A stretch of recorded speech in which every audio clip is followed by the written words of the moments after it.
Just how large is the income inequality gap? We'll take a look next on your Labor Minute.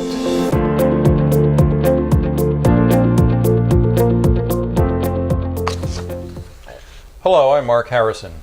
It's a startling statistic, but the fact is that the size of the income gap is now as large as it was in the early 1900s. And of significance is the fact that when union participation in this country was at its peak, the income gap was at its smallest. Take a look at this chart.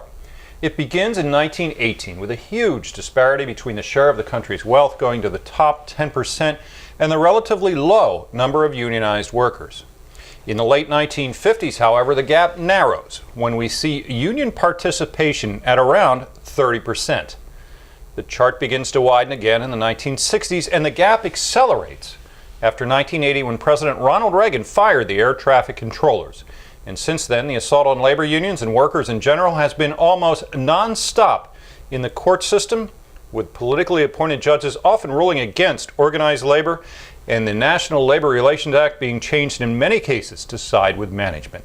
And now we find ourselves on the far right side of the chart, where the income gap is as large as it was during the Gilded Age of robber barons, 6 or 7 day work weeks, non-existent child labor laws, or workplace safety regulations. The point to remember is that when union participation stands around 30%, businesses without unions on their property treat their own workers with the same respect and pay and benefits as do businesses that have unions on their property. I'm Mark Harrison with your Labor Minutes.